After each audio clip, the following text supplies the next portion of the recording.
الحمد لله نحمده ونستعينه ونؤمن به ونتوكل عليه ونعوذ بالله من شرور أنفسنا ومن سيئات أعمالنا من يهده الله فلا مضل له ومن يضلل فلا هادي له وأشهد أن لا إله إلا الله وحده لا شريك له وأشهد أن محمدا عبده ورسوله أرسله بالهدى ودين الحق ليظهره على الدين كله ولو كره المشركون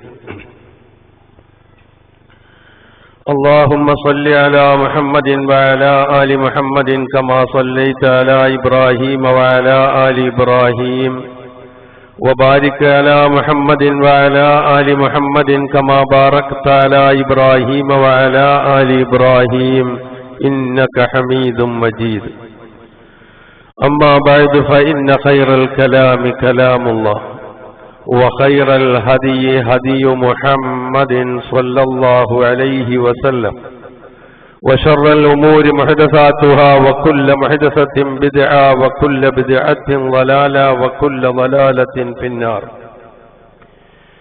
يا أيها الذين آمنوا اتقوا الله حق تقاته ولا تموتن إلا وأنتم مسلمون يا أيها الناس اتقوا ربكم الذي خلقكم من نفس واحدة وخلق منها زوجها وبث منهما رجالا كثيرا ونساء واتقوا الله الذي تساءلون به والأرحام إن الله كان عليكم رقيبا يا أيها الذين آمنوا اتقوا الله وقولوا قولا سديدا يصلح لكم أعمالكم ويغفر لكم ذنوبكم ومن يطع الله ورسوله فقد فاز فوزا عظيما أعوذ بالله من الشيطان الرجيم بسم الله الرحمن الرحيم يا أيها الذين آمنوا كتب عليكم القصاص في القتلى الحر بالحر والعبد بالعبد والأنثى بالأنثى فمن عفي له من أخيه شيء فاتباع بالمعروف وأداء إليه بإحسان ذلك تخفيف من ربكم ورحمة ومن اعتدى بعد ذلك فله عذاب أليم ولكم في القصاص حياة يا أولي الألباب لعلكم تتقون സഹോദരന്മാരെ സഹോദരികളെ, ജീവിതത്തിന്റെ എല്ലാ മേഖലകളിലും അള്ളാഹുവിന്റെ നിയമനിർദ്ദേശങ്ങൾ പാലിച്ചുകൊണ്ട് ജീവിക്കുവാൻ കൽപ്പിക്കപ്പെട്ടവരാണ് ഞാനും നിങ്ങളും എന്ന് ഉണർത്തുന്നു. നാം ഏവരെയും അല്ലാഹു സുബ്ഹാനഹു വ തആല മുത്തഖികളും മുവഹ്ഹിദുകളുമായി ജീവിക്കുവാനും മരണപ്പെടുവാനും അനുഗ്രഹിക്കുമാറാകട്ടെ എന്ന് പ്രാർത്ഥിക്കുകയും ചെയ്യുന്നു. വിശുദ്ധ ഖുർആനിലെ 2-ാം അധ്യായം അൽ ബഖറയിലെ 178, 179 വചനങ്ങളാണ് ഞാൻ ഓതിവെച്ചത്. സത്യവിശ്വാസികളെ വിളിച്ചുകൊണ്ട് അല്ലാഹു സുബ്ഹാനഹു വ തആല പറയുന്നു, കുത്തിബ അലൈക്കുമുൽ ഖിസാസ്, നിങ്ങൾക്ക് ഖിസാസ് പ്രതിക്രിയ തുല്യ ശിക്ഷ നടപ്പിലാക്കുക എന്നത് നിർബന്ധമായി നിശ്ചയിക്കപ്പെട്ടിരിക്കുന്നു. ഫിൽ ഖത്ല, കൊല്ലപ്പെട്ടവരുടെ കാര്യത്തിൽ. അൽ ഹുർ ബിൽ ഹുർ, സ്വതന്ത്രന് പകരം സ്വതന്ത്രൻ. വൽ അബ്ദു ബിൽ അബ്ദ്, അടിമയ്ക്ക് പകരം അടിമ. വൽ ഉൻസ ബിൽ ഉൻസ, പെണ്ണിന് പകരം പെണ്ണ്. ഫമൻ ഉഫിയ ലഹു മിൻ അഖീഹി ഷൈഉൻ, തന്റെ സഹോദരൻ എന്തെങ്കിലും വല്ല ഇളവും അവന് അനുവദിക്കപ്പെടുകയാണ് എങ്കിൽ ഫത്തിബാഉം ബിൽ മഅറൂഫ്, അവർ സദാചാരം പാലിക്കണം, മഅറൂഫോടുകൂടി അത് പിൻപറ്റണം. വഅദാഉൻ ഇലൈഹി ബിഇഹ്സാൻ, ഏറ്റവും നല്ല നിലയിൽ അത് കൊടുത്തു വീട്ടുകയും വേണം. ദാലിക തഖ്ഫീഫും മിർ റബ്ബിക്കും, അത് നിങ്ങളുടെ രക്ഷിതാവിങ്കൽ നിന്നുള്ള ഒരു ഇളവാണ്. വറഹ്മ, അല്ലാഹുവിങ്കൽ നിന്നുള്ള കാരുണ്യവുമാണ്.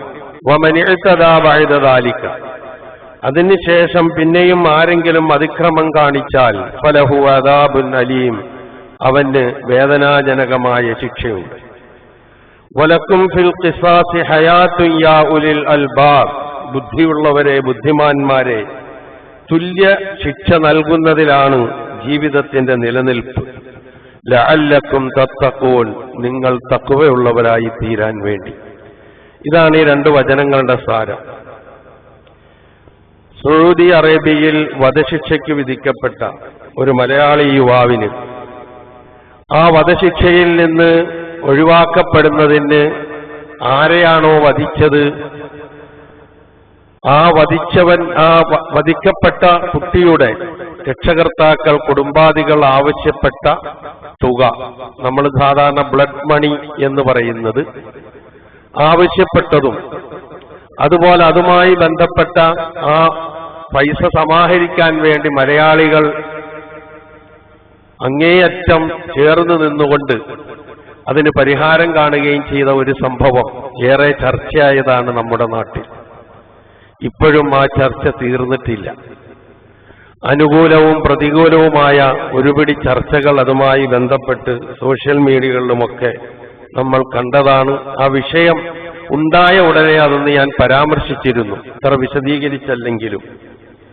കിട്ടുന്ന അവസരങ്ങളൊക്കെ പരിശുദ്ധ ഇസ്ലാമിന്റെ നേരെ കുതിര കയറുവാനും ഇസ്ലാമിന്റെ പരിപാവനമായ സന്ദേശങ്ങളെ മാനവികത മുന്നിൽ വെച്ചുകൊണ്ട് നിശ്ചയിക്കപ്പെട്ട കാര്യങ്ങളെ വളരെ മോശമായി തെറ്റിദ്ധരിപ്പിക്കുവാനും ചിത്രീകരിക്കുവാനും ഇറങ്ങിത്തിരിക്കുന്നവരെല്ലാം അവരുടേതായ ശ്രമങ്ങൾ ഈ വിഷയവുമായി കൊണ്ടുപിടിച്ച് നടത്തിക്കൊണ്ടിരിക്കുകയാണ്. ഇപ്പോഴും തീർന്നിട്ടില്ല. അതേസമയം മനുഷ്യപ്പറ്റുള്ളവർ പരിശുദ്ധ ഇസ്ലാമിന്റെ മാനവമുഖത്തെ, മനുഷ്യമുഖത്തെ മനസ്സിലാക്കിയവർ ഒന്നടങ്കം ഇത്തരം കാര്യങ്ങളെ അങ്ങേയറ്റം പ്രശംസിക്കുകയും ചെയ്തത് ഈ രണ്ടു വശവും നാം കാണുകയും കേൾക്കുകയും ചെയ്തതാണ്.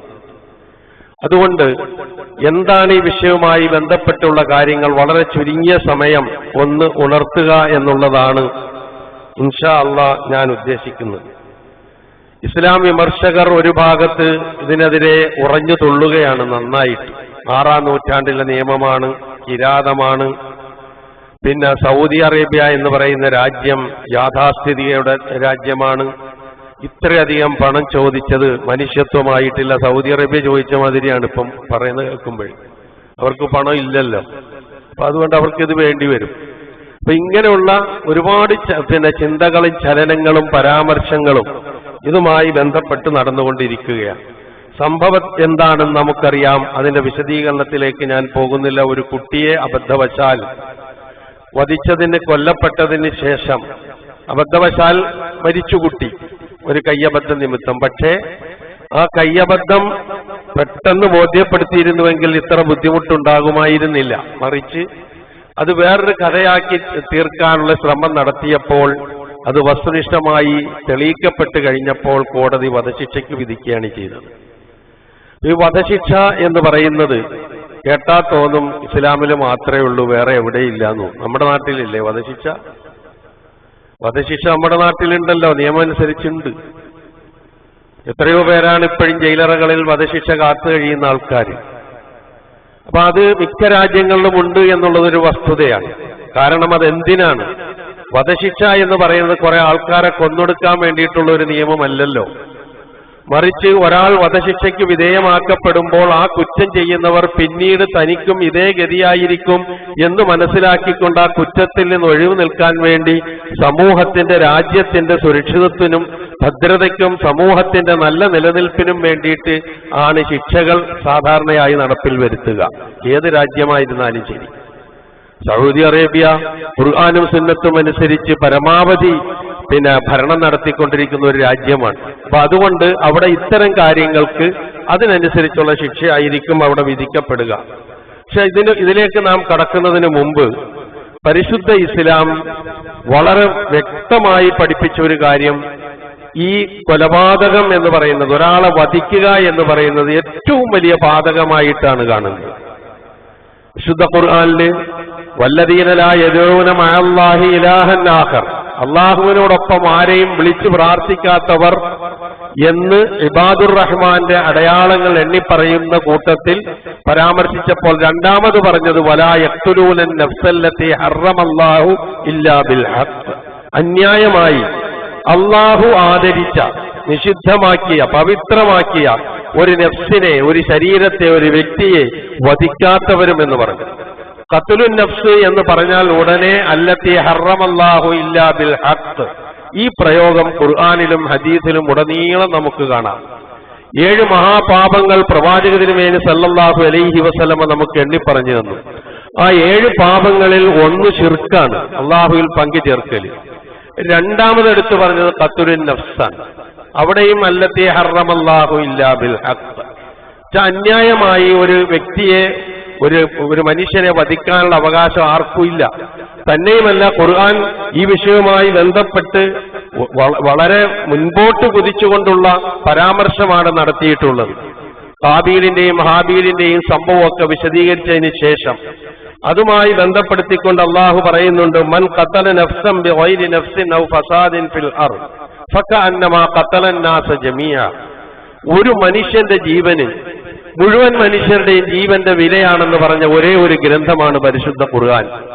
ആ ഖുർആനും അതനുസരിച്ച് ജീവിക്കുന്ന സമൂഹത്തെയുമാണ് വേണ്ടാത്ത രൂപത്തിൽ തെറ്റിദ്ധരിപ്പിച്ച് മോശമായി ചിത്രീകരിക്കാനുള്ള ശ്രമം നടത്തിക്കൊണ്ടിരിക്കുന്നത്.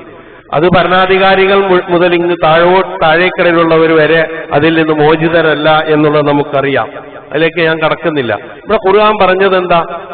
ഒരു നഫ്സ് ഒരു വ്യക്തിയെ കൊന്നു, അല്ലെങ്കിൽ ഭൂമിയിൽ കുഴപ്പമുണ്ടാക്കി, അതിന് പകരം ആയിട്ടല്ലാതെ ആരെങ്കിലും വധിച്ചാൽ, അന്യായമായി വധിച്ചാൽ പക്ക അന്നമാ ഖതലൻ നാസ ജമീഅ, മുഴുവൻ മനുഷ്യരെയും കൊന്നതുപോലെയാണ് എന്ന് പറഞ്ഞാൽ, ഇവിടെ ഭൂമിയിൽ കുഴപ്പമുണ്ടാക്കി അല്ലെങ്കിൽ ഒരാളിനെ കൊന്നു എന്ന് പറയുമ്പോൾ നാളെ വ്യക്തികൾക്ക് ഇത് കയ്യിലെടുത്തുകൊണ്ട് നിയമം നടപ്പിലാക്കാനല്ല പറഞ്ഞത്. അപ്പൊ ആ നിലയിൽ കൃത്യമായ ഒരു കാഴ്ചപ്പാടോടുകൂടിയാണ് ഇത് പറയുന്നത്. അത് കോടതിക്കും ഉത്തരവാദപ്പെട്ട ഭരണകൂടത്തിനൊക്കെയുള്ള അവകാശങ്ങളിലേക്കാണ് വിരൽ ചൂണ്ടുന്നത്. അല്ലാതെ ഓരോരുത്തരായിട്ട് നിയമം കയ്യിലെടുത്ത് കൊല്ലാൻ തുടങ്ങിയാൽ പിന്നെ നാട്ടിൽ മനുഷ്യന്മാരുണ്ടാവുമോ ബാക്കി? അപ്പൊ അതല്ല സൂചിപ്പിക്കുന്നത്. എന്നിട്ട് ഖുർആൻ പറഞ്ഞത് എന്താ? വമൻ അഹിയാഹ, ആ ഒരു വ്യക്തിയുടെ ജീവൻ രക്ഷിച്ചാൽ ഫക അന്നമാ അഹിയന്നാസ ജമീഅ, മുഴുവൻ മനുഷ്യരുടെയും ജീവൻ രക്ഷിച്ചതുപോലെയാണ് എന്നാണ് ഖുർആൻ പറയുന്നത്. അപ്പൊ ഖത്ലുൻ നഫ്സ് അഥവാ മനുഷ്യവധം, കൊലപാതകം എന്നുള്ളത് വളരെ ഗൗരവത്തോടു കൂടി തന്നെയാണ് പരിശുദ്ധ ഇസ്ലാം പഠിപ്പിച്ചു തരുന്നത്, മനസ്സിലാക്കുന്നത്. എന്നാൽ അതിൽ നിന്ന് അകന്നു നിൽക്കാതെ ആ രൂപത്തിലുള്ള ആ തെറ്റ് ചെയ്തു കഴിഞ്ഞാൽ ആ തെറ്റ് ചെയ്തവർക്ക് അവരുടെ തൗബയും അവരുടെ മാനസികാവസ്ഥയ്ക്ക് അനുസരിച്ച് അള്ളാഹുവിന്റെ ശിക്ഷയിൽ നിന്ന് രക്ഷപ്പെടാനുള്ള അവസ്ഥ മരണാനന്തര ജീവിതത്തിലാണ്. അതല്ല, ഈ ലോകത്ത് ജീവിക്കുമ്പോൾ ഇവിടെ നിയമം കൃത്യമായി പോകണം, മനുഷ്യന്റെ ജീവൻ സംരക്ഷിക്കപ്പെടേണ്ടതാണ് എന്നുള്ള രൂപത്തിൽ ഭൗതികമായ ശിക്ഷ, ഭരണകൂടത്തിന് നൽകാവുന്ന ശിക്ഷയെക്കുറിച്ചും കൃത്യമായി വിശുദ്ധ ഖുർആൻ പറഞ്ഞു തരുന്നുണ്ട്. അത് ഇപ്പൊ നമ്മൾ നോക്കിയാൽ കൊലപാതകം സ്വാഭാവികമായും 2 വിധത്തിൽ കാണാം. ഒന്ന്, അബദ്ധവശാൽ ചെയ്തു പോവുക, കരുതിക്കൂട്ടി അല്ലാത്ത നിലയിൽ സംഭവിക്കാവുന്നതാണ്. അപ്പൊ ആ നിലയിൽ ചെയ്താൽ അതിന് കൃത്യം അവിടെ അങ്ങനെ അബദ്ധവശാൽ ഒരാളെ കൊന്നു കഴിഞ്ഞാൽ അതിന്റെ പേരിൽ കൊന്നവനെ ശിക്ഷിക്കാനോ വധശിക്ഷയ്ക്ക് വിധേയമാക്കുവാനോ ഇസ്ലാം പറയുന്നില്ല. അപ്പൊ എല്ലാത്തിനെയും കൊന്നുകളയാനുള്ള നിർദ്ദേശമാണ് ഖുർആൻ പറയുന്നത്. 6-ാം നൂറ്റാണ്ടാണ്, കിരാതമാണെന്നൊക്കെ പറയുന്നവർ ഇതൊക്കെ ഒന്ന് വേർതിരിച്ച് മനസ്സിലാക്കാനുള്ള ഒരു ശ്രമമെങ്കിലും നടത്തേണ്ടതില്ലേ? ശ്രമിക്കൂല. വേർതിരിച്ച് മനസ്സിലാക്കാൻ ശ്രമിച്ചാൽ വസ്തുനിഷ്ഠമായി കാര്യം മനസ്സിലാവും. കാര്യം മനസ്സിലായാൽ പിന്നെ കുതിര കയറാൻ പറ്റൂല ഇസ്ലാമിനെതിരെ. അതുകൊണ്ട് അങ്ങനെ പടച്ചു വിടുക തന്നെ ഓരോ കാര്യവും. കൃത്യമായി വിശുദ്ധ ഖുർആനിലെ 4-ാം അധ്യായം നിസായിലെ 92-ാമത്തെ വചനത്തിൽ അബദ്ധവശാൽ ഒരാളെ കൊന്നു കഴിഞ്ഞാലുള്ള നിയമം കൃത്യമായി പറഞ്ഞു തരുന്നുണ്ട്. അവിടെ വധശിക്ഷയല്ല പറയുന്നത്. എന്താ പറയുന്നത്? വമാ കാന ലി മുഅ്മിനിൻ അൻ യഖ്തുല മുഅ്മിനൻ ഇല്ലാ ഖതഅ. അബദ്ധവശാലല്ലാതെ ഒരു വിശ്വാസിക്ക് മറ്റൊരു വിശ്വാസിയെ വധിക്കാവതല്ല. വമൻ ഖതല മുഅ്മിനൻ ഖതഅൻ, അങ്ങനെ അബദ്ധവശാൽ ഒരു വിശ്വാസി ഒരാളെ കൊന്നു കഴിഞ്ഞാൽ ഫതഹരീറു റഖബത്തിൻ മുഅ്മിന, 2 കാര്യം പറയുന്നു. ഒരു അടിമയെ മോചിപ്പിക്കുക, സത്യവിശ്വാസിയായ ഒരു അടിമയെ മോചിപ്പിക്കുക. വദിയത്തും മുസല്ലമത്തുൻ ഇലാ അഹ്ലിഹി, അല്ലെങ്കിൽ ആരാണോ വധിക്കപ്പെട്ടത്, അബദ്ധവശാൽ വധിക്കപ്പെട്ടത്, ആ വധിക്കപ്പെട്ടവന്റെ കുടുംബത്തിന് സ്വീകാര്യോഗ്യമായ, കൊല്ലപ്പെട്ടവന്റെ കുടുംബത്തിന് പറ്റുന്ന നിലയിലുള്ള എന്തെങ്കിലും ഒരു പ്രായശ്ചിത്തം അവർ നിശ്ചയിക്കും. ആ പ്രായശ്ചിത്തം നിശ്ചയിച്ചതാണ് ഇപ്പൊ നമ്മൾ ഈ കാണുന്നത്, കേൾക്കുകയൊക്കെ ചെയ്തുകൊണ്ടിരിക്കുന്ന, ചർച്ച ചെയ്യുകയും ചെയ്തുകൊണ്ടിരിക്കുന്ന ഈ 34 കോടിയുടെ കണക്കും മുസ്ലിം ആയതുകൊണ്ട് പിരിച്ചു കൊടുത്തതാണെന്ന് പറയുന്നതും കൊലപാതകയ്ക്ക് പൈസ പിരിക്കാൻ ആൾക്കാർ ഓടിക്കൂടി എന്ന് പറയുന്നതും ഒരു മുസ്ലിം അല്ലായിരുന്നുവെങ്കിൽ ആരെങ്കിലും ചെയ്യുമായിരുന്നോ എന്ന് ചോദിക്കുകയും ഒക്കെ ചെയ്യുന്ന വർഗീയതയുടെ കണ്ണുകൊണ്ട് എല്ലാറ്റിനെയും നോക്കിക്കാണുന്ന ആണും പെണ്ണും ഒക്കെ പരാമർശിച്ചുകൊണ്ട് നടക്കുന്ന കാര്യം ഇതാണ്. അപ്പൊ ആ കുടുംബം ഇതിനാണ് ഇതിന്റെ പൂർണ്ണമായ ഉത്തരവാദിത്വം. എന്നിട്ട് ആ വചനം അങ്ങനെ നീണ്ടുപോകുന്നു. ഇല്ല എന്നൊരു പ്രയോഗമുണ്ട്. ആരാണോ വധിക്കപ്പെട്ടത് ആ വധിക്കപ്പെട്ടവന്റെ കുടുംബക്കാര് ഇവന് വേണ്ട വിട്ടുവീഴ്ച ചെയ്തു കൊടുത്തുകൊണ്ട് ഇനി ഒന്നും വേണ്ട, അവനെ ശിക്ഷിക്കണ്ട എന്ന് പറയാനുള്ള അവകാശം പോലും ഉണ്ട് എന്നുള്ളതാ. ഇതാണ് മാനവികതയുടെ മുഖം. വിശുദ്ധ ഖുർആൻ കാണിച്ചു തരുന്ന മാനവികതയുടെ മുഖം. ബോധപൂർവമായിട്ടാണ് വധിക്കുന്നതെങ്കിലോ അതിന് ഈ ഇസ്ലാമിൽ ഖുർആന്റെ നിയമം അനുസരിച്ച് വധശിക്ഷ തന്നെയാണ് അതിന്റെ പരിഹാരമായി പറഞ്ഞു തന്നിട്ടുള്ളത്, നിർദ്ദേശിച്ചിട്ടുള്ളതാ. അതുകൊണ്ടാണ് സൗദിയിലെ കോടതി ആ രൂപത്തിൽ നമ്മുടെ ഈ മലയാളിയായ യുവാവിനെതിരെ വിധിച്ചത്. അത് മനഃപൂർവ്വമാണ് എന്നവർ പരാതിക്കാർ അത് തെളിയിക്കുന്നു. മറ്റവനത് തെളിയിക്കാൻ കഴിയാതെ വരുന്നു. ചെറിയ കോടതി, വലിയ കോടതി, അതിന്റെ മുകളിലത്തെ കോടതി, നമ്മുടെ ഇവിടുത്തെ എല്ലാം ഉണ്ടല്ലോ അവിടെയും. അവസാനം ഒരുപാട് അനുരഞ്ജനങ്ങളും കാര്യങ്ങളും ഒക്കെ അതുമായി ബന്ധപ്പെട്ട് നടന്നു എന്നുള്ളതാണ്. എന്നിട്ട് മനഃപൂർവ്വം വധിച്ച ഒരാളിന് അയാൾക്ക് മാപ്പ് കൊടുക്കാനുള്ള അവകാശമോ അയാളെ വധിക്കണമെന്ന് പറയാനുള്ള അവകാശമോ അയാളെ വെറുതെ വിടണമെന്ന് പറയാനുള്ള അവകാശമോ അതല്ല എന്തെങ്കിലും പ്രായശ്ചിത്തം നൽകിയിട്ട് വിടണമെന്ന് പറയാനുള്ള അവകാശമോ ഭരണകൂടത്തിനോ കോടതിക്കോ ഇല്ല. അതാണ് ഇസ്ലാമിലെ നിയമം. പിന്നെ ആർക്കാണ് അതിനുള്ള അവകാശം? വധിക്കപ്പെട്ടവന്റെ കുടുംബത്തിനാണ്. ആ കുടുംബത്തിന് അതിന് അവകാശമുണ്ട്. വളരെ വാശിയോടുകൂടി പറയാം, ഇവനെ കൊന്നേ തീരൂ, ഞങ്ങളുടെ മനസ്സെന്നതിലെ സംതൃപ്തി അടയുകയുള്ളൂ എന്ന് പറഞ്ഞാൽ വധശിക്ഷ നടപ്പിലാക്കാതെ കോടതിക്കും ഗവൺമെന്റിനും രക്ഷയില്ല. അതല്ല, ഇത്ര രൂപത്തിലുള്ള ഒരു ദിയ നിശ്ചയിച്ചുകൊണ്ട്, ഒരു ഫിദിയ അല്ലെങ്കിൽ ഒരു പ്രായശ്ചിത്തം നിശ്ചയിച്ചുകൊണ്ട് അവനെ മോചിപ്പിക്കാം, അതിന് ഞങ്ങൾക്ക് കുഴപ്പമില്ല എന്ന് പറഞ്ഞാൽ കോടതി അത് സ്വീകരിക്കണം. അപ്പൊ ആർക്കാണ് അവിടെ സ്ഥാനം എന്നുള്ളതാണ് നാം മനസ്സിലാക്കേണ്ട കാര്യം.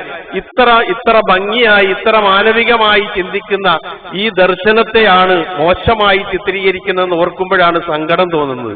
ഇപ്പൊ നമ്മുടെ നാട്ടിൽ എന്തോ അങ്ങനെ ഒരു സമ്പ്രദായം ഒന്ന് ആലോചിച്ച് നോക്ക്. വേറെ എവിടെങ്കിലും ഉണ്ടോ എന്ന് ആലോചിച്ച് നോക്ക്.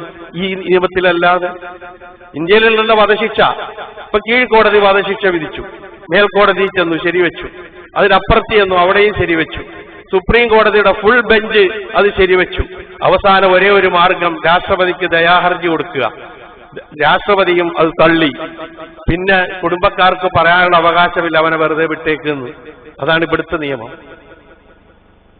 ഇസ്ലാമിക നിയമം അതല്ല.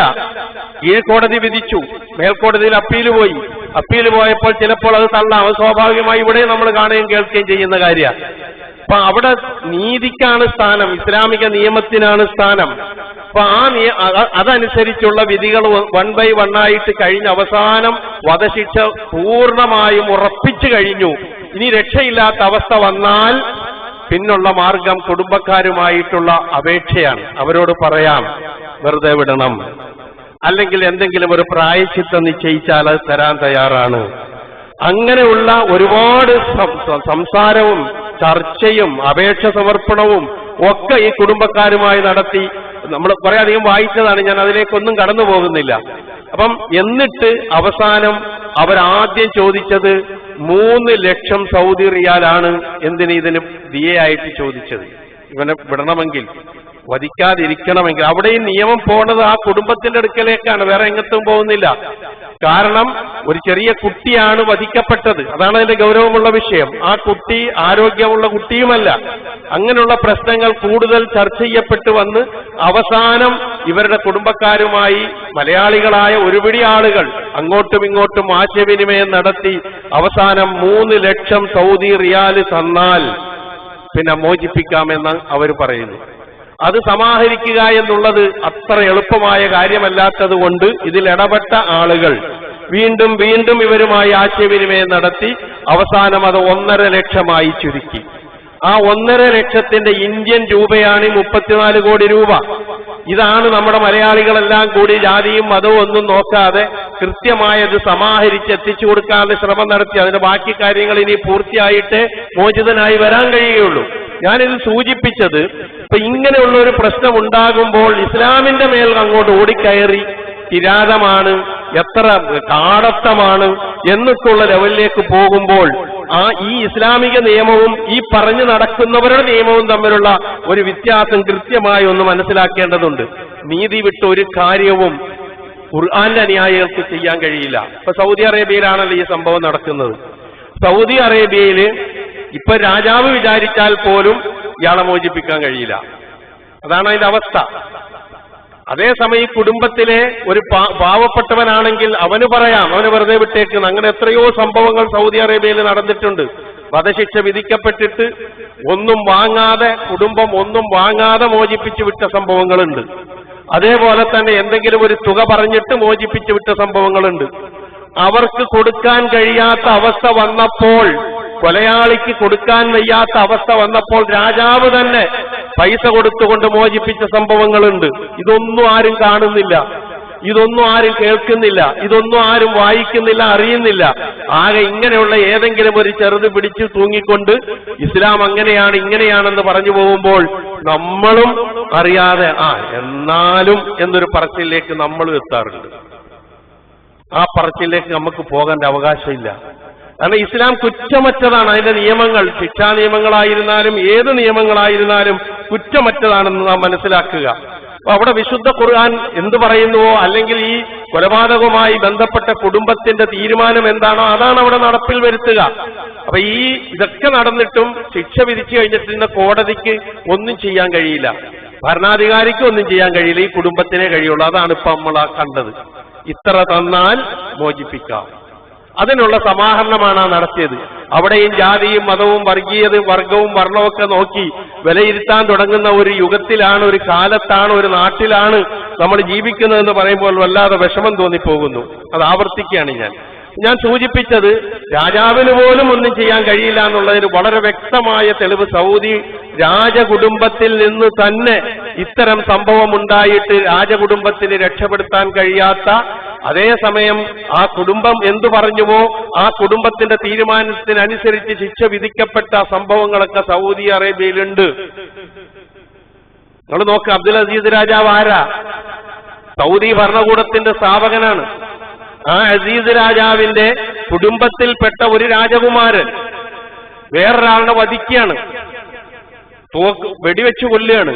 വെടിവെച്ച് കൊന്നു കഴിഞ്ഞതിന് ശേഷം പിടികൂടപ്പെട്ടു, അറസ്റ്റ് ചെയ്യപ്പെട്ടു, കോടതിയിൽ ഹാജരാക്കപ്പെട്ടു, വിചാരണയ്ക്ക് വിധേയമായി. എവിടെ നോക്കിയിട്ടും ഒരു രക്ഷയുമില്ല, കുറ്റവാളിയാണെന്ന് തെളിഞ്ഞു കഴിഞ്ഞു, ശിക്ഷിച്ചേ പറ്റൂ. ആ രാജകുടുംബത്തിന് ഈ പറയുന്ന ഈ വധിക്കപ്പെട്ട വ്യക്തിയുടെ കുടുംബത്തിന് എത്ര ഭീമമായ തുക ചോദിച്ചാലും കൊടുക്കാൻ കെൽപ്പുള്ള കുടുംബമാണ് രാജകുടുംബം. എന്നിട്ട് ആ രാജകുടുംബം പല പണിയും നോക്കി അതിൽ നിന്ന് രക്ഷപ്പെടുത്താൻ വേണ്ടി കോടതി വിധിച്ചത് ഇത് തന്നെയാണ്. ഈ വിധി വിധിച്ചു, വധശിക്ഷ വിധിച്ചു. പിന്നെ കോടതിക്ക് അവിടെ ഒന്നും ചെയ്യാൻ കഴിയില്ല, രാജാവ് പറഞ്ഞാൽ മാറ്റാനൊന്നും കഴിയില്ല. നമ്മുടെ നാടല്ലല്ലോ അത്. അപ്പൊ ഇവിടെയാണെങ്കിൽ നമുക്ക് എന്ത് ചെയ്യാം? ജാതിയും മതവും നോക്കി ശിക്ഷിക്കാം, വിധിക്കാം, ഒക്കെ ചെയ്യാം. ഇര മുസ്ലിം അല്ലേ, ചെയ്തവൻ മുസ്ലിമാണോ, വധശിക്ഷ അല്ലെങ്കിൽ കഠിനമായ ശിക്ഷ. ഇര മുസ്ലിം അല്ല, ചെയ്തത് മുസ്ലിമാണോ, എങ്കിൽ അവന് വധശിക്ഷ. മറിച്ചാണെങ്കിൽ ഇല്ല. ഇതൊക്കെ നമ്മുടെ നാട്ടിൽ നടക്കും. ഖുർആനും സുന്നത്തും അനുസരിച്ച് പ്രവർത്തിക്കുന്ന ഒരു നാട്ടിൽ ഇതൊന്നും ഓടൂല. അതുകൊണ്ട് തന്നെയാണ് അവിടെ നടക്കാത്തത്. അവസാനം പല പണിയും നോക്കിയിട്ട് ഈ കൊല്ലപ്പെട്ടവന്റെ പിതാവ് പറഞ്ഞു, എന്റെ മകനെ കൊന്നവനെ കൊല്ലുക എന്നുള്ളതല്ലാതെ അതിനപ്പുറം എനിക്ക് അപ്പീലില്ല. ഒരു രാജകുമാരനെയാണ് വധിക്കപ്പെടുന്നത് ഈ നിയമത്തിന്റെ മുന്നിൽ. അതാണ് നീതിക്ക് വേണ്ടി നിലകൊള്ളുന്ന സമൂഹത്തിന്റെയും സമുദായത്തിന്റെയും അതുപോലെ തന്നെ തത്വസംഹിതകളുടെയും ഒക്കെ ആൾക്കാരുടെ ചരിത്രം നമുക്ക് പറഞ്ഞു തരുന്നത്. ഇങ്ങനെ എത്രയോ സംഭവങ്ങൾ അവിടെ നമുക്ക് കാണാം. അതുകൊണ്ട് നാം മനസ്സിലാക്കേണ്ട ഒരു കാര്യം, ഇസ്ലാം നീതിയിൽ അധിഷ്ഠിതമായിട്ട് തന്നെയാണ് എല്ലാ കാര്യവും കൊണ്ടുപോകുന്നത്. ഇവിടെ ഈ മലയാളി യുവാവിനെ സംബന്ധിച്ചിടത്തോളം സംഭവിച്ചതും അത് തന്നെയാണ്. പിന്നെ ആ കുടുംബം ഒന്ന് അയഞ്ഞ് ഇത്ര തന്നാൽ രക്ഷപ്പെടുത്താം എന്ന് പറഞ്ഞതുകൊണ്ട് മാത്രമാണ് അത്തരത്തിലുള്ള ഒരു കാര്യം ഇവിടെ അരങ്ങേറിയതെന്ന് നാം മനസ്സിലാക്കുക. ഇസ്ലാമിനെ പ്രതിക്കൂട്ടിലാക്കാൻ ശ്രമിക്കുന്നവർ ആദ്യം ചെയ്യേണ്ടത് ഇസ്ലാമിനെ പഠിക്കലാണ് വേണ്ടത്. ഞാൻ നേരത്തെ പറഞ്ഞല്ലോ, പഠിക്കാൻ ശ്രമിക്കൂല. പഠിക്കാൻ ശ്രമിച്ചാൽ ഈ തെറ്റിദ്ധാരണ നീങ്ങും, ഉറപ്പാണ്. അത്ര സിമ്പിളാണ് ഇസ്ലാമിലെ നിയമം. അത്ര സിമ്പിളാണ് ഇസ്ലാമിലെ ശിക്ഷാ നിയമങ്ങൾ. ആർക്കും ഒരു പ്രശ്നം ഉണ്ടാക്കുന്നതല്ല.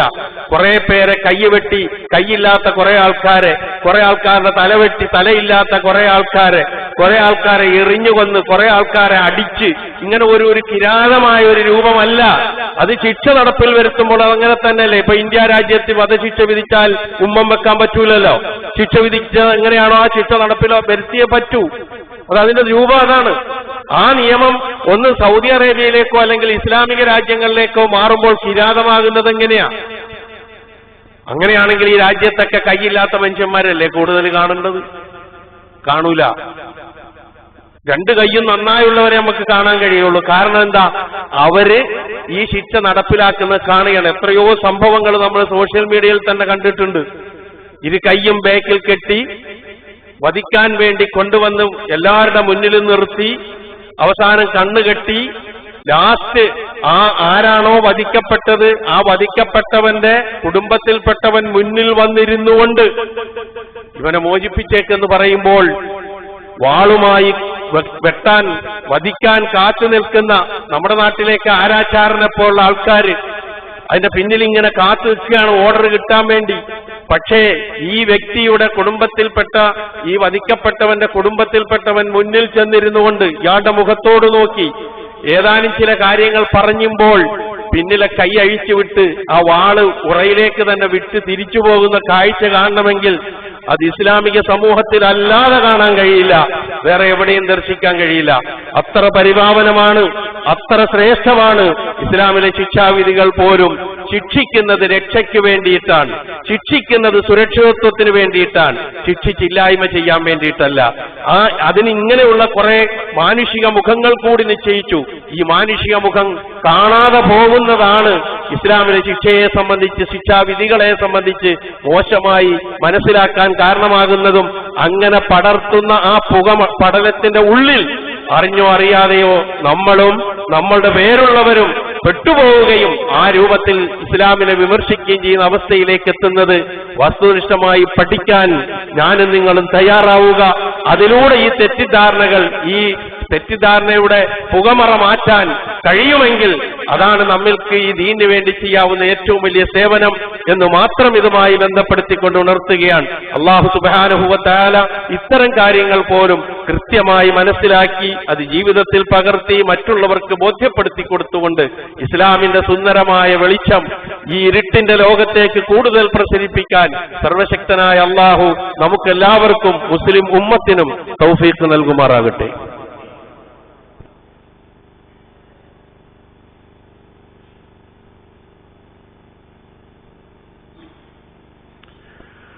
അൽഹംദുലില്ലാഹ് വല്ലദീ ഹദാനാ ലിഹാദാ വമാ കുന്നാ ലിനഹ്തദിയ ലൗലാ അൻ ഹദാനല്ലാഹ് വസ്സലാത്തു വസ്സലാമു അലാ അഷ്റഫിൽ അംബിയാഇ വൽ മുർസലീൻ വഅലാ ആലിഹി വസ്വഹാബിഹി വമൻ തബിഅഹും ബിഇഹ്സാനിൻ ഇലാ യൗമിദ്ദീൻ അമ്മാ ബഅദ്.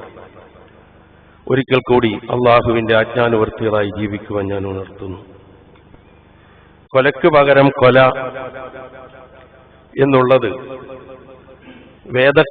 വേദക്കാരായ ആളുകളിലും അറബികളിലും പ്രവാചകന്റെ നിയോഗത്തിന് മുമ്പ് തന്നെ അറബികളിലും ഒക്കെ എമ്പാടും ഉണ്ടായിരുന്നതായി നമുക്ക് കാണാൻ കഴിയും.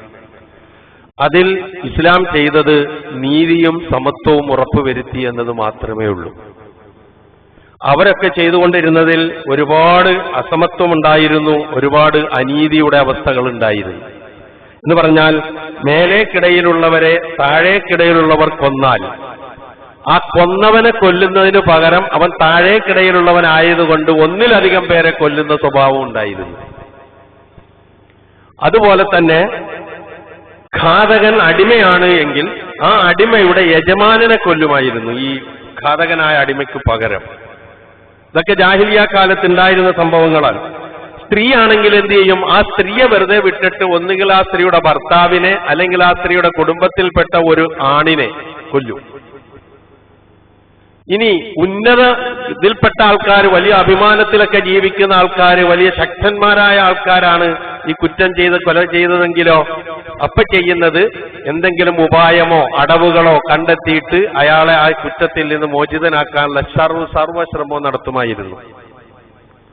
ഈ ഒരു സാഹചര്യത്തിലാണ് ഞാൻ സൂറത്തുൽ ബഖറയിലെ ആ വചനം അവിടെ കൃത്യമായി അള്ളാഹു പഠിപ്പിച്ചു, അൽ അബ്ദു ബിൽ അബ് അൽ ഹുർറു ബിൽ ഹുർ, സ്വതന്ത്രന് പകരം സ്വതന്ത്രൻ, വൽ അബ്ദു ബിൽ അബ്ദ്, അടിമയ്ക്ക് പകരം അടിമ, പെണ്ണിന് പകരം പെണ്ണ് എന്നൊക്കെ കൃത്യമായി പറഞ്ഞതിന് ശേഷം പറഞ്ഞു, വല്ല വിട്ടുവീഴ്ചയും കിട്ടുകയാണെങ്കിൽ അത് സ്വീകരിക്കാം.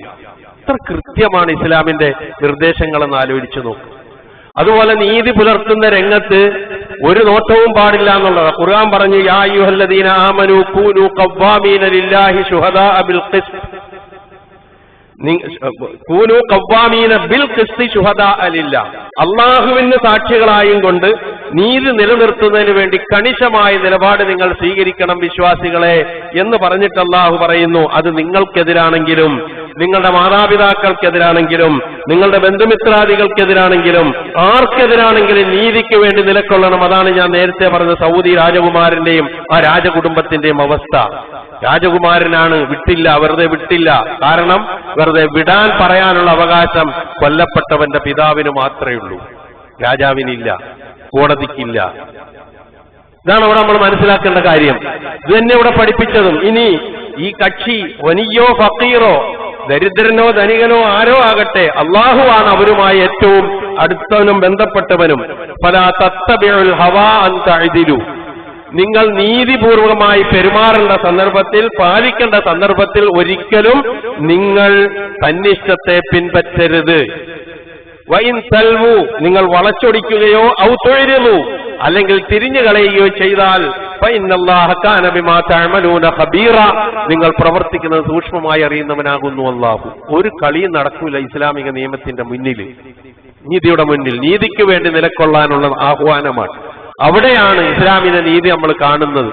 അല്ലാതെ നൂറുകണക്കിന് മനുഷ്യന്മാരെ ചുട്ടു വന്നിട്ട് അങ്ങ് ഇന്ദ്രപ്രസ്ഥത്തിന്റെ മുകളിൽ കയറി ഇരിക്കണ ഒരു സംവിധാനമല്ല പരിശുദ്ധ ഇസ്ലാം പഠിപ്പിച്ചു തന്നിട്ടുള്ളത് എന്ന് തിരിച്ചറിയാൻ നമുക്ക് കഴിയണം, ഓർമ്മപ്പെടുത്താൻ നമുക്ക് കഴിയണം. അല്ലാഹു സുബ്ഹാനഹു വ തആല ഹഖ് ഹഖായി മനസ്സിലാക്കി ജീവിതത്തിൽ പകർത്താൻ നമുക്കെല്ലാവർക്കും തൗഫീക്ക് നൽകുമാറാകട്ടെ. അതിലൂടെ ഇസ്ലാമിന്റെ പ്രഭ ഒന്നുകൂടി കൂടുതൽ ശക്തമായി ചൊരിക്കാൻ അല്ലാഹു തുണയ്ക്കുമാറാകട്ടെ. പ്രാർത്ഥനയിലേക്ക് കടക്കുന്നതിന് മുമ്പ് നമ്മളുടെ ഇന്നത്തെ കളക്ഷന്റെ ദിവസമാണ് ഇന്ന് ഈ മാസത്തെ. ആ കാര്യമെന്ന് ഓർമ്മിപ്പിക്കുന്നു. കഴിവിന്റെ പരമാവധി എല്ലാവരും സഹകരിക്കണമെന്ന് അഭ്യർത്ഥിക്കുകയാണ്. നാം ചെയ്യുന്ന ചെറുതും വലുതുമായ എല്ലാ കാര്യങ്ങളും പൂർണ്ണമായും അല്ലാഹു സുബ്ഹാനഹു വ തആല നമ്മിൽ നിന്ന് സ്വീകരിക്കുമാറാകട്ടെ. അറിഞ്ഞോ അറിയാതെയോ നമ്മിൽ നിന്ന് വന്നുപോയ എല്ലാ തെറ്റുകുറ്റങ്ങളും അല്ലാഹു നമുക്ക് പുറത്തു മാപ്പാക്കി തരുമാറാകട്ടെ. നമ്മിൽ നിന്ന് മരണപ്പെട്ടു പോയവരുടെ പാപങ്ങൾ അല്ലാഹു പുറത്തു കൊടുക്കുമാറാകട്ടെ. അവരെയും നമ്മളെയും അല്ലാഹു ജന്നാത്തുൽ ഫിർദൗസിൽ ഒരുമിച്ച് കൂട്ടുമാറാകട്ടെ. നമ്മിൽ നിന്ന് രോഗങ്ങൾ കൊണ്ട് വിഷമിക്കുന്നവരുടെ രോഗങ്ങളെ അല്ലാഹു ശിഫയാക്കി കൊടുക്കുമാറാകട്ടെ. ഓപ്പറേഷനും സർജറിയും ഒക്കെ കഴിഞ്ഞ് പ്രയാസപ്പെടുന്ന പലർക്കും വേണ്ടി പ്രാർത്ഥിക്കാൻ ആവശ്യപ്പെട്ടിട്ടുണ്ട്. അല്ലാഹു സുബ്ഹാനഹു വ തആല അവരുടെ സർജറിയും ഓപ്പറേഷനും ഒക്കെ വിജയപ്രദമാക്കി കൊടുക്കുകയും പൂർണ്ണ സിഹത്തും ആഫിയത്തും നൽകി അനുഗ്രഹിക്കുകയും അവരുടെ വേദനകൾ അല്ലാഹു ലഘൂകരിച്ചു കൊടുക്കുകയും ചെയ്യുമാറാകട്ടെ. എല്ലാവിധത്തിലുള്ള പ്രയാസങ്ങളിൽ നിന്നും നമ്മെയും നമ്മുടെ കുടുംബാദികളെയും അല്ലാഹു കാത്തുരക്ഷിക്കുമാറാകട്ടെ. ഇസ്ലാമിനെയും മുസ്ലിങ്ങളെയും അല്ലാഹു സുബ്ഹാനഹു വ തആല അനുഗ്രഹിക്കുകയും സഹായിക്കുകയും ചെയ്യുമാറാകട്ടെ. നമ്മുടെ നാട്ടിലെ സർവ്വ ആളുകൾക്കും അല്ലാഹുവിന്റെ സർവ്വവിധത്തിലുള്ള തൗഫീഖും അനുഗ്രഹങ്ങളും അല്ലാഹു ചൊരിഞ്ഞു കൊടുക്കുമാറാകട്ടെ. സർവോപരി ഇസ്ലാമിനും മുസ്ലിം ഉമ്മത്തിനും അല്ലാഹു ഇസ്സത്തിനെ പ്രദാനം ചെയ്യുമാറാകട്ടെ. അല്ലാഹുമ്മ ഗ്ഫിർ ലിൽ മുഅ്മിനീന വൽ മുഅ്മിനാത്ത് വൽ മുസ്ലിമീന വൽ മുസ്ലിമാത്ത് അൽ അഹ്യാഇ മിൻഹും വൽ അംവാത്ത് ഇന്നക മുജീബുദ് ദഅവാതി വയാ ഖാദിയൽ ഹാജാത്ത്. اللهم اعز الاسلام والمسلمين واذل الشرك والمشركين. اللهم اعز الاسلام والمسلمين واذل الشرك والمشركين. اللهم اعز الاسلام والمسلمين واذل الشرك والمشركين. اللهم اجرنا من النار. اللهم اجرنا من النار. اللهم اجرنا من النار. ربنا اغفر لنا ولاخواننا الذين سبقونا بالايمان ولا تجعل في قلوبنا غلا للذين آمنوا ربنا إنك رؤوف رحيم. ربنا آتنا في الدنيا حسنة وفي الآخرة حسنة وقنا عذاب النار.